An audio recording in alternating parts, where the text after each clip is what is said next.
Welcome back to another videos. Join us for the latest news, insights, and updates on the Iraqi dinar. Don't forget to like, subscribe, and share your thoughts in the comments.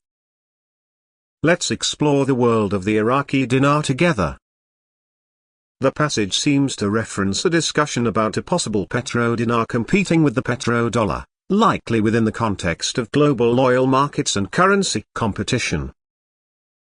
To unpack the message and extend it to a much broader scope, we'll explore the implications, history, and potential outcomes of this scenario, considering factors like global economics, geopolitics, currency dynamics, and oil's role in shaping international financial systems. At its core, the concept of a petrodollar refers to the practice of pricing oil in US dollars, a system that has dominated global oil markets for decades.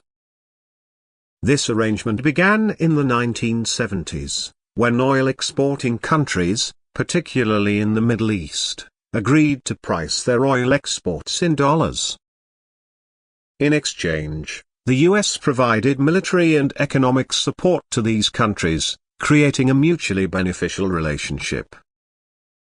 This system strengthened the US dollar's role as the world's reserve currency and enhanced America's economic and geopolitical power.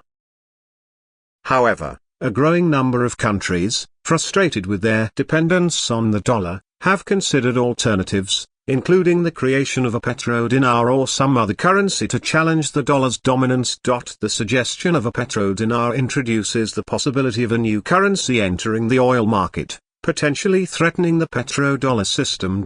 However, as the passage suggests, implementing a petrodinar is fraught with challenges. A significant obstacle is establishing the value of this new currency. The phrase 1310 has not worked likely refers to some previous attempt to peg the dinar's value to a certain metric, but it failed to gain traction in the global market.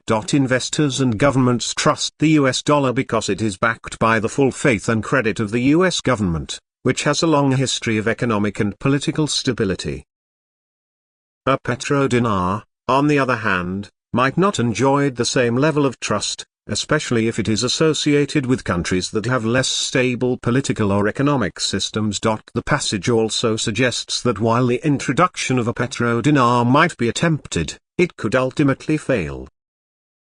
One reason for this potential failure is that creating a successful currency requires more than just a desire to reduce dependence on the dollar. It requires a complex set of economic, political, and institutional conditions that might not be present in the countries considering a petrodinar. For instance, these countries would need to establish strong financial institutions, ensure political stability, and build international trust in their currency. Achieving these goals would likely take many years, if not decades, and there is no guarantee of success. In conclusion, while the idea of a petrodinar competing with the petrodollar is an intriguing one, it faces numerous challenges. The global oil market is deeply entrenched in the US dollar system, and creating a new currency that can compete with the dollar would require significant changes in both the economic and geopolitical landscape. Even if a petrodinar were introduced, it would likely face difficulties in gaining international acceptance and might ultimately fail.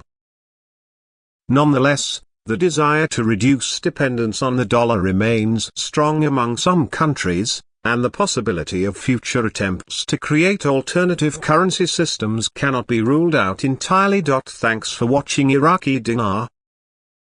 Don't forget to subscribe, hit the bell icon, and share our videos. Your support keeps our channel going. Stay curious, and see you in the next one.